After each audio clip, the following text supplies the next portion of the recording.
సభాధ్యక్షులు జిల్లా ఇన్ఛార్జ్ మంత్రివర్యులు శ్రీ దామోదర్ రాజనరసింహ గారు ఇంతటి గొప్ప కార్యక్రమానికి ముఖ్య అతిథిగా విచ్చేసినటువంటి గౌరవ ముఖ్యమంత్రి వర్యులు శ్రీ రేవంత్ రెడ్డి గారు, జిల్లా మంత్రివర్యులు శ్రీ జూపల్లి కృష్ణారావు గారు,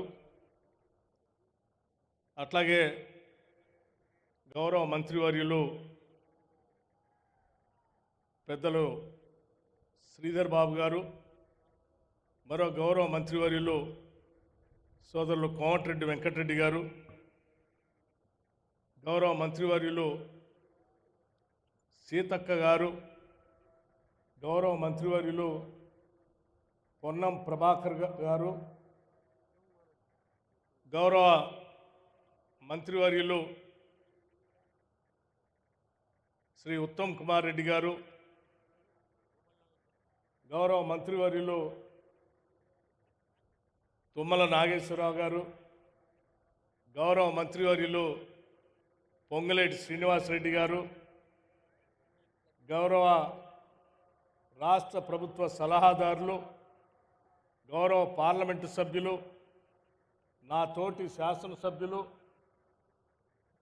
వ్యవసాయ శాఖ కమిషన్ చైర్మన్, వేదిక మీద ఉన్నటువంటి వివిధ కార్పొరేషన్లకు సంబంధించినటువంటి చైర్మన్లు, అట్లాగే ఈ కార్యక్రమాన్ని దగ్గరుండి ఏర్పాట్లు చూసినటువంటి వ్యవసాయ శాఖ చీఫ్ సెక్రటరీ, ఇతర ఉన్నతాధికారులు, అలాగే నలుమూలల నుంచి, జిల్లాల ఉన్న నలుమూలల నుంచి పెద్ద ఎత్తున ఈ రైతు పండగకి విచ్చేసినటువంటి రైతు సోదరులందరికీ ముందుగా నా హృదయపూర్వకమైనటువంటి నమస్కారాలు.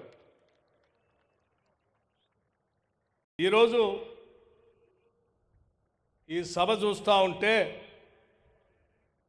రైతు పండగ అంటే నిజంగా పండగలానే ఉంది.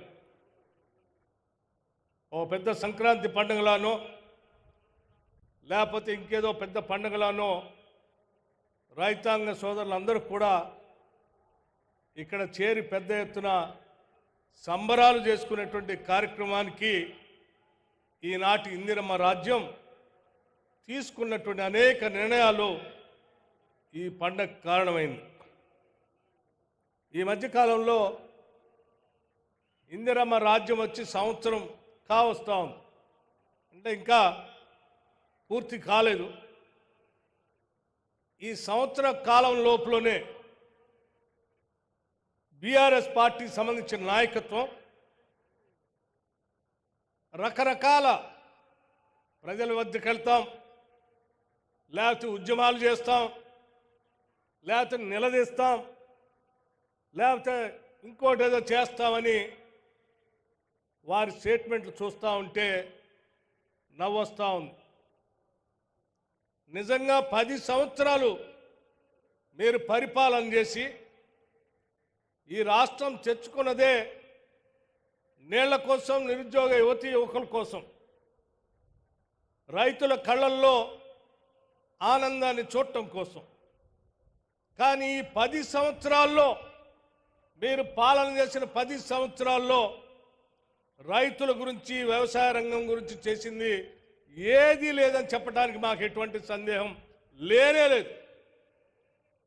ఈరోజు ఇదే మహబూబ్నగర్ జిల్లాకి సంబంధించి ఇక్కడ ఉన్నటువంటి కృష్ణా నదిని కూడా తీసుకుంటే ఈ నది ద్వారా ప్రవహించే నీళ్లను కూడా ఈ మహబూబ్నగర్ జిల్లాకో లేకపోతే రంగారెడ్డి జిల్లాకో నల్లగొండ జిల్లాకో నీళ్ళు ఇవ్వాలని ఆలోచన చేసింది ఆనాటి కాంగ్రెస్ ప్రభుత్వం. మళ్ళీ తిరిగి వాటిని మొదలుపెట్టి నిధులు కేటాయిస్తూ ప్రతి నెల రివ్యూ చేస్తూ ముందుకు తీసుకుపోయేది ఈనాటి ఇందిరమ్మ రాజ్యం రాష్ట్ర ముఖ్యమంత్రి శ్రీ రేవంత్ రెడ్డి గారి నాయకత్వంలో ఇరిగేషన్ శాఖ మంత్రులు ఉత్తమ్ కుమార్ రెడ్డి గారు, మిగతా మంత్రులు ఇక్కడ దగ్గరుండి రివ్యూ చేసి ముందుకు తీసుకొని పోతా ఉన్నారు. ఏమైనా చేశారా? గతంలో ఉన్నటువంటి ఇక్కడ ఉన్నటువంటి జూరాల మేమే కట్టాం. ఇక్కడ ఉన్నటువంటి కోయల్ సాగర్ కానీ లేకపోతే భీమా కానీ లేకపోతే కల్వకుర్తి ఎత్తిపోతల పథకం కానీ ఇటువంటి ఇత్యాది ప్రాజెక్టులన్నీ ఆనాటి కాంగ్రెస్ ప్రభుత్వాలే మొదలుపెట్టాయి. చివరికి పాలమూరు రంగారెడ్డికి సంబంధించి కూడా ఆనాటి కాంగ్రెస్ ప్రభుత్వమే ఆ రోజు జీవో ఇష్యూ చేసింది. మరి నువ్వు వచ్చి 10 సంవత్సరాల్లో కొత్తగా ఏమైనా చేసావంటే ఏమి చేయకపోగా పాలమూరు ఈ జిల్లాని ఎండబెట్టి ఎడారులానే ఉంచావు తప్ప ఏమీ చేయలేదు.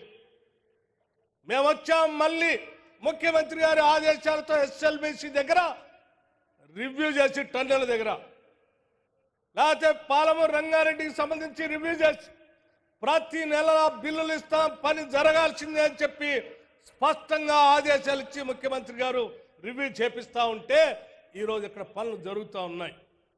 ఏం చేయలేదు కదా. ఇది కృష్ణానది పరిస్థితి. పోనీ ఆ గోదావరిలో ఏమైనా చేసామంటే రాష్ట్రం మొత్తాన్ని కుదవబెట్టి కాళేశ్వరం ప్రాజెక్ట్ అని కట్టాం. కాళేశ్వరం ప్రాజెక్ట్ కట్టి మేడిగడ్డ అన్నారం సుందిళ్ళ మీరు చూశారు ఏమైపోయిందో, పూర్తిగా కుంగిపోయింది. ఈ మధ్యనే ఉత్తమ్ కుమార్ రెడ్డి గారు ఒక స్టేట్మెంట్ కూడా ఇచ్చారు. అయ్యా మీ కాళేశ్వరం పని చేయకపోయినా, మేడిగడ్డ అన్నారం సుందిళ్ళ కుంగిపోయినా, అందులోంచి చుక్క నీళ్లు తీసుకోకపోయినా మా ప్రభుత్వం ఒక పకడ్బందీ ప్రణాళికతో గతంలో కట్టినటువంటి అనేక ప్రాజెక్టు ద్వారా ఎస్ఆర్ఎస్పి కానీ, కడెం కానీ, శ్రీపాద ఎల్లంపల్లి కానీ, లేకపోతే మిడ్ మానేర్ కానీ, లోయర్ మానేర్ లాంటి అనేక ప్రాజెక్టుల ద్వారా చివరికి దేవాదులు లాంటి వాటితో తీసుకున్నటువంటి ప్రణాళికాబద్ధంగా జాగ్రత్తగా పనులు చేస్తే దాదాపు 66,77,000 ఎకరాల్లో వరి సాగు చేస్తే 153 లక్షల టన్నులు అత్యధికం ఈరోజు రాష్ట్రంలో ఉత్పత్తి జరిగింది. మరి కాళేశ్వరం లేదే, మేడిగడ్డ లేదే, అన్నారం లేదే, సుందిళ్ళ లేదే. మీరు 1,25,000 కోట్లు తీసుకొచ్చి దాంట్లో పోసి కడితే అది పనికి రాకుండా పోయినా ఇవాళ ప్రణాళికాబద్ధంగా మా ప్రభుత్వం ఆలోచన చేసి పండిస్తే మీకంటే ఎక్కువ, మీ 10 ఏళ్ల సమయం కంటే ఈరోజు మా రాష్ట్ర ప్రభుత్వం హయాంలో సూచనల ప్రకారం అత్యధిక ధాన్యం పండిస్తే ఒక ఆయన అంటాడు నేను రోడ్డు మీద పోతాం ధాన్యం కొనుగోలు చేయట్లేదు అంటాడు. ఎక్కడ ధాన్యం కొనుగోలు చేయట్లేదు? పకడ్బందీగా అత్యంత ప్రణాళికాబద్ధంగా కొన్ని వేల సెంటర్లో ధాన్యం కొనుగోలు సెంటర్ని ఐకేపీ సెంటర్ల ద్వారా ప్రారంభోత్సవం చేయటమే కాకుండా మీలాగా నెలల తరబడి డబ్బులు ఇవ్వకుండా వారం రోజుల్లోనే వాళ్ళ ఖాతాల్లోకి డబ్బులు వచ్చేటట్టుగా కూడా చాలా స్పష్టంగా ఈనాటి ప్రభుత్వం చేసి ముందుకు పోతాం. ఇది కాంగ్రెస్ ప్రభుత్వం రైతుల కోసం ఆలోచన చేసినటువంటి ప్రభుత్వం. ఇంకో ఆయన అంటాడు నేను ఉద్యమం చేస్తా, బయటకు వచ్చి ఏం ఉద్యమం చేసేది 10 ఏళ్ల పాటు ₹1,00,000 రుణమాఫీ చేస్తా అని చెప్పి 2014-18 నుంచి 4 దఫాలుగా ఇన్స్టాల్మెంట్లో చేస్తే ఆ డబ్బులు వడ్డీకే సరిపోలే. 2018-2023 వరకు ₹1,00,000 రుణమాఫీ చేస్తామని మాటలు చెప్పేవే తప్ప అవి చేయకుండానే గాలికి వదిలేసిపోయినాం. మేము మా ముఖ్యమంత్రి గారు యావత్ రాష్ట్ర మంత్రిమండలి మొత్తం కూడా ఆలోచన చేసి ఆనాటి కాంగ్రెస్ ప్రభుత్వ ఎన్నికల సందర్భంలో మేము ఇచ్చిన హామీ మేరకు తప్పనిసరిగా 2 లక్షల లోపులో ఉన్నటువంటి రైతుల రుణాలన్నింటినీ కూడా మాఫీ చేస్తామని చెప్పి చాలా స్పష్టంగా మాట ఇవ్వటమే కాదు, ఆగస్టు 15 లోపల కల్లా చేస్తానని ముఖ్యమంత్రి గారు మాట ఇవ్వటమే కాకుండా మీలాగా తప్పించుకోవాలి. ఇచ్చిన మాట ప్రకారం మాట తప్పకుండా వెనక్కి తిరగకుండా కేవలం 15 రోజుల్లోనే 18,000 కోట్ల రూపాయలు 2 లక్షల లోపల ఉన్న వాళ్ళందరికీ రుణమాఫీ చేశాం. అరే 15 రోజుల్లోనే ఈ దేశ చరిత్రలో ఎక్కడ స్వతంత్ర భారతదేశంలో ఏ రాష్ట్రంలో కూడా 18,000 కోట్లు రుణమాఫీ చేసిన దాఖలాలు లేవు. మరి మీరు 8 లక్షల కోట్ల రూపాయల అప్పుల భారాన్ని మా మీద వేస్తే కూడా మేము రైతులకు మాట ఇచ్చాం కాబట్టి తప్పనిసరిగా చేయాలని ఆ 18,000 కోట్లు చేస్తే సంతోషించి రైతుల పక్షాన నిలబడి ఈ ప్రభుత్వం చేస్తుంది కదా అని సమర్థించాల్సింది పోయి మేము ఇంకా ధర్నాలు చేస్తాం లేకపోతే ఇంకేదో చేస్తామని చెప్తున్నావు. నువ్వు ధర్నాలు చేయటానికో లేకపోతే ఇంకోటి చేయటానికి రాష్ట్ర ప్రభుత్వం చూస్తూ ఊరుకోవటానికి సిద్ధంగా లేదు. ఏ ఒక్క అంశాన్ని కూడా మేము వదిలిపెట్టాం. మేము ఇచ్చిన మాట ప్రకారం అన్నీ చేసుకుంటూ పోతూనే ఉంటాం. మీలాగనే మేము కూడా ఉంటామని మీరు భావిస్తే పొరపాటు. 18,000 కోట్ల రూపాయలు ఇచ్చిన తర్వాత కొద్ది మందికి రేషన్ కార్డు లేకనో ఆధార్ కార్డు తప్పిపోయో లేకపోతే బ్యాంక్ అకౌంట్ తప్పిదం వల్ల వాటి వల్ల కొద్ది మంది ఆగిపోతే ఇయ్యలేదు, మీరు మాట తప్పారు, మీ మీద ఉద్యమం చేస్తా ఉన్నారు. ఎందుకు చేస్తావయ్యా?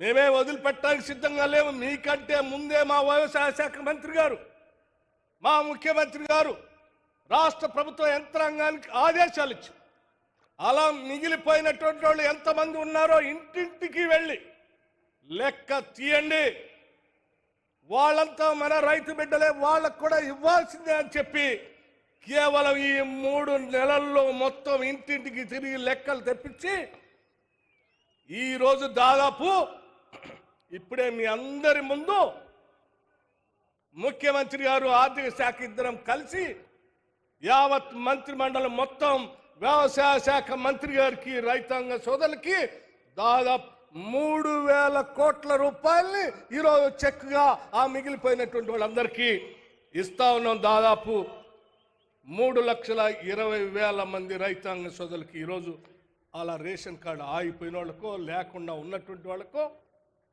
సంఖ్య తెలియనటువంటి వాళ్ళకు సరిచేసి ఈరోజు మళ్ళీ ఇస్తా ఉన్నాం.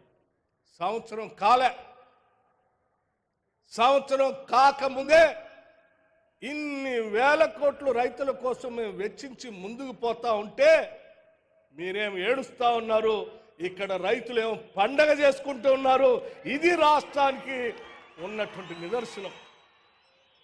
మీరు ఏడుస్తూనే ఉండండి, మేము మాత్రం ప్రజల కోసం పండుగలు చేస్తూనే ఉంటాం, వాళ్ళ కోసం ఆలోచన చేసి ముందుకు పోతూనే ఉంటామని ఈ సందర్భంగా మీ అందరికీ మనవి చేస్తూ